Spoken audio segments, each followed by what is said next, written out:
Bharatiya Janata party के लोगों के काले कारनामों ने एक बार फिर सिर शर्म से झुका दिया। बीजेपी के अंदर से, संघ के अंदर से उनके नेता, उनके कार्यकर्ता, उनके समर्थक लगा रहे हैं कि आईटी सेल, जिसको मैं फेक न्यूज की फैक्ट्री कहती हूं, अमित मालवीय पर यौन शोषण का गंभीर आरोप लगाया है कि बीजेपी आईटी सेल के प्रमुख अमित मालवीय बंगाल में औरतों का यौन शोषण करते। बीजेपी नेताओं में होड़ लगी हुई है औरतों की आपूर्ति करने। बीजेपी के दफ्तर तक में ये काली करतूतें चलती हैं। ये आरोप संघ के एक व्यक्ति का है जो बीजेपी से जुड़ा हुआ है।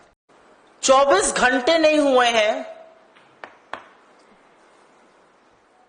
एनडी गठबंधन की सरकार बने, नरेंद्र मोदी को प्रधानमंत्री पद की शपथ लिए और भारतीय जनता पार्टी के लोगों के काले कारनामों ने एक बार फिर सिर शर्म से झुका दिया है।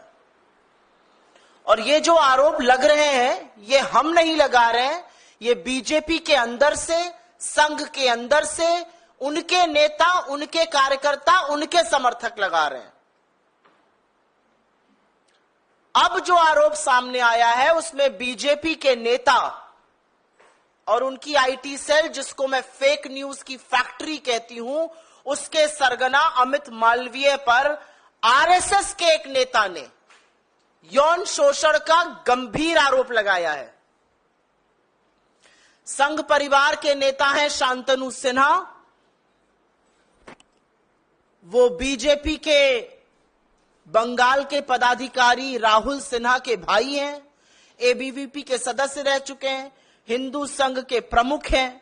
उनका कहना है कि बीजेपी आईटी सेल के प्रमुख अमित मालवीय बंगाल में औरतों का यौन शोषण करते हैं और सिर्फ 5 सितारा होटलों में ही नहीं, बीजेपी के दफ्तर तक में ये काली करतूतें चलती हैं।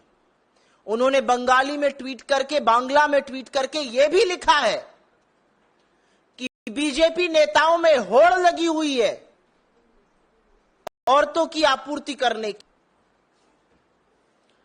उनका कहना है कि ये सब लोग मिलकर, और अमित मालवीय का नाम लेकर उन्होंने कहा है, औरतों का यौन शोषण करते हैं। ये आरोप कांग्रेस पार्टी का नहीं है, ये आरोप संघ के एक व्यक्ति का है जो बीजेपी से जुड़ा हुआ है।